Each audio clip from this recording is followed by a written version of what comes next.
குருவே துணை, குருவே சரணம். அனைவருக்கும் வணக்கம்.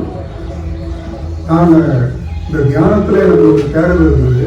அது சம்மந்தமாக ரொம்ப ஆர்வத்தோடு தேடிட்டு இருக்கும்போது எனக்கு ஒரு வெப்சைட்டில் வந்து தற்செயலில் வந்து ஐயாவோட அந்த நெற்றிக்கல் தியானத்தோட இது ஆப்பை பார்த்தேன். அதை பார்த்துட்டு அதுலேருந்து நான் வந்து நான் விட்டுட்டாங்க. திருப்பி அது வந்து எனக்கு கண் முன்னால் வந்துகிட்டே இருந்தது. அப்புறம் நான் ஐயாவை காண்டாக்ட் பண்ணேன். ஆன்லைன்லேயே தான் அவர் எனக்கு தீட்சை கொடுத்தாரு. தீட்சை கொடுத்த அந்த நேரத்திலேயே எனக்கு வந்து அந்த மெய் உணர்வு வந்து அப்படியே நெத்தியில் வந்து ஒரு அழுத்தமாக இருந்தது. அப்போ ஆரம்பித்த உணர்வு அதுக்கப்புறம் கண்டினியூஸாக 24 மணி நேரம் எனக்கு அந்த உணர்வு இருந்துகிட்டே தான் இருக்குது. ஈவன் தூங்கும்போது கூட எனக்கு அந்த உணர்வு இருக்கும், எப்பயும் இருந்துகிட்டே இருக்கும். அதிகமாக சில நேரத்தில் ரொம்ப அதிகமாக இருக்கும். அதுக்கப்புறம் வந்து இப்போ இது ஒரு வருஷம் தான் ஆரம்பிச்சு நான் ஆச்சு. ஒரு மாதம் 2 மாதத்துலேயே எனக்கு பலவிதமான அனுபவங்கள் தெரிய ஆரம்பிச்சுது. ஒரு கண்ணு முன்னால் ஒரு ஒளிச்சுடர் வந்து அப்படியே வந்து நிற்கும், நடுவில் வந்து அப்படியே நிற்கும். கண்ணை கொஞ்சம் மூடணும்னா அப்படியே வந்து ஒளிச்சுடர் நல்லா வந்து நின்று அப்படியே மாறிடும். அது கொஞ்ச நாள் கழிச்சு அப்படியே ரொம்ப நேரம் நிற்க ஆரம்பிச்சது.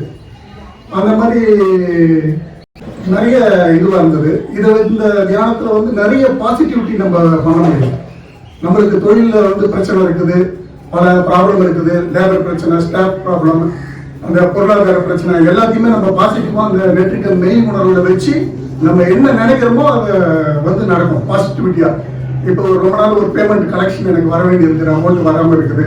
அதை நான் உடனே நெத்திக்கல்ல வச்சுட்டு இந்த பேமெண்ட் வரலையே வரணும் அப்படின்னு நினச்சோன்னா ஒரு 2 நாளில் அந்த பேமெண்ட் வரும். அந்த மாதிரி பாசிட்டிவான விஷயங்கள் வந்து உலகிற்கு தேவையான அனைத்து விஷயங்களும் வந்து நம்ம இந்த நெற்றிக்கல்ல வச்சு பண்ணோம்னா அனைத்துமே நடக்கும்.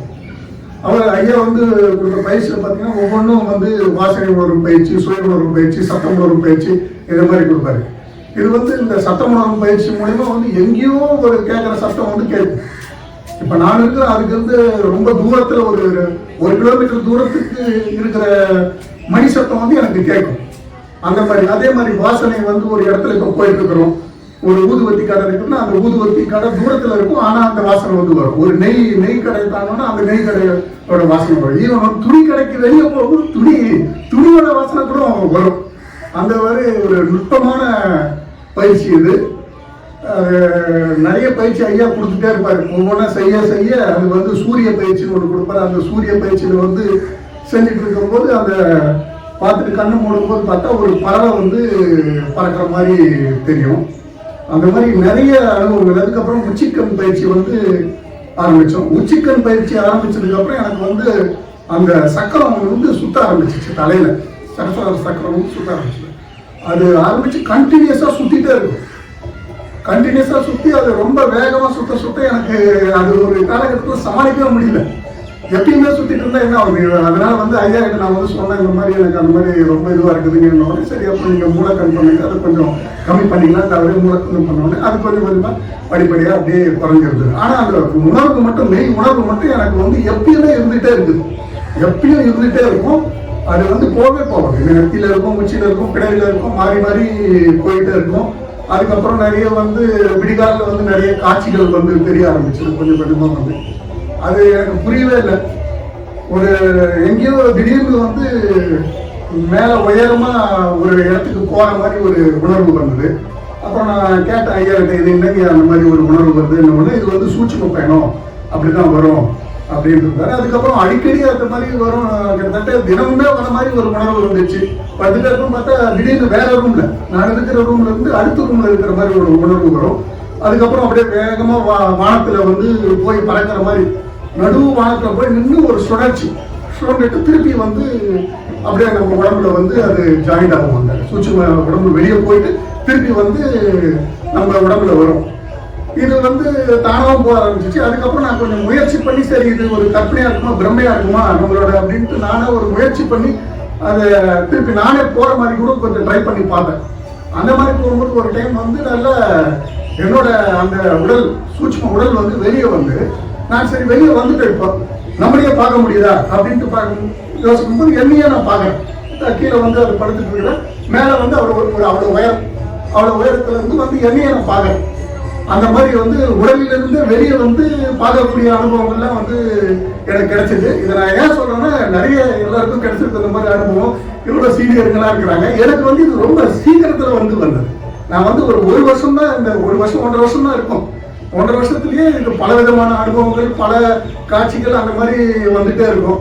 இப்போ கூட சிம்பிளா ஒரு எக்ஸாம்பிள் நான் இப்போ சொல்றேன்னு நினைக்கிறேன். என்னன்னா, ஒரு 2 வாரத்துக்கு முன்னாடி எனக்கு ஒரு காட்சி வந்தது. ஒரு லைப்ரரி மாதிரி ஒரு காட்சி வந்தது. அந்த லைப்ரரியில வந்துட்டு புக்கு ரேக்கா அடுக்கி வச்சிருக்காங்க. அங்க இருந்து பார்த்துட்டு வர மாதிரி வந்துட்டு இருந்தது.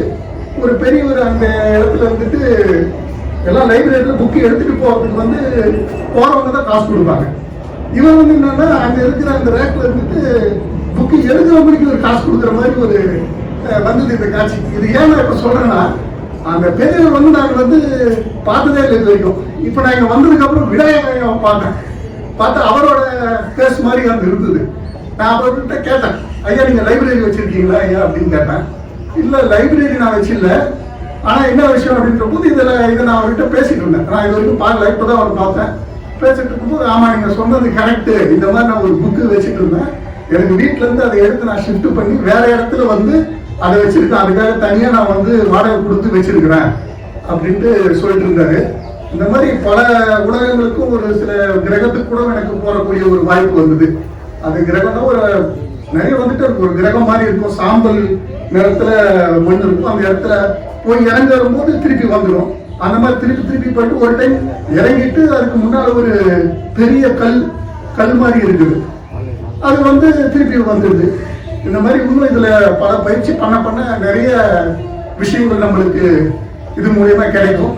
அதே மாதிரி நம்மளுக்கு வாழ்வியலுக்கு தேவையானது இதை பயன்படுத்த முடியும். நம்ம என்ன தேவையோ இதை அடையலாம். பாசிட்டிவிட்டா நம்மளுக்கு என்ன வேணும், பிரச்சனையா ஒரு கவலை வருது, ஒரு கவலை வரும்போது அந்த கவலையில இருந்து உடனே வெளியே வரக்கூடிய சூட்சுமத்தை நம்ம இது நெத்திக்கண்ணில் வச்சோம்னா, பெண் அந்த கவலை நான் இதை சரி பண்ணிடலாம் பார்த்துலாம் அப்படின்ட்டு உடனே அந்த கவலையில இருந்து வெளியே வருது. அதே மாதிரி ஒரு கோபம் வருது. கோபம் வந்து ரொம்ப அதிகமான கோபம் எனக்கு வரும். அப்ப கோபம் வரும்போது முதல்ல நான் அதிக ரியாக்ட் பண்ணுவேன். உடனே லேபருங்க கிட்ட ரியாக்ஷன் பண்ணுவேன், ஸ்டாஃப்ங்க கிட்ட ரியாக்ஷன் பண்றோம். அதுக்கு எதிர் விளைவுகள் வந்து நிறைய வரும். அதை வேஸ்ட் பண்ணுவேன். அப்ப இப்போ வந்து அந்த கோபம் வரும்போது உடனே அந்த இடத்துல உணர்வை வச்சுட்டு என்ன பண்ணலாம் அப்படின்னப்போ, அந்த கோபம் அடங்கிடும். சரி கோபம் வந்து அதுக்கு ரியாக்ட் பண்ணிட்டு நமக்கு ஒன்றும் ஆக போறதில்ல, ஆக போறோமோ அதுக்கு என்ன பண்ணலாம் அப்படின்ட்டு அதுக்கு என்ன பண்ணலாம்னு நினைச்சிட்டு இருக்கும்போது அதுக்கு ரிசல்ட் தேவை, என்ன பண்ணணுமோ அது தானே நடக்கும். அந்த பிரச்சனை முடிஞ்சிடும். இந்த மாதிரி பல விஷயங்கள் வந்து தினம் நடந்துட்டு இருக்கு. புது அனுபவங்கள் கிடைச்சிட்டு இருக்கு. இந்த நெத்திக்கண் தியானம் வந்து ஒரு கவசம் மாதிரி. எங்கேயும் போகும்போது கூட வழியில போகும்போது நம்மளுக்கு அது ஒரு பாதுகாப்பாக ஒரு கவசமா இருக்கும். ஒரு ஆபத்துகள்ல இருந்து காப்பாற்றும். இது வந்து குருஜி குருஜி வந்து நிறைய பயிற்சிகள் கொடுக்குறாரு. அந்த பயிற்சிகள் பண்ண பலவிதமான நம்மளுக்கு அனுபவங்கள் கிடைக்கும். இந்த நெற்றிக்கண் தியானம் பேச வாய்ப்பு கொடுத்தமைக்கு நன்றி.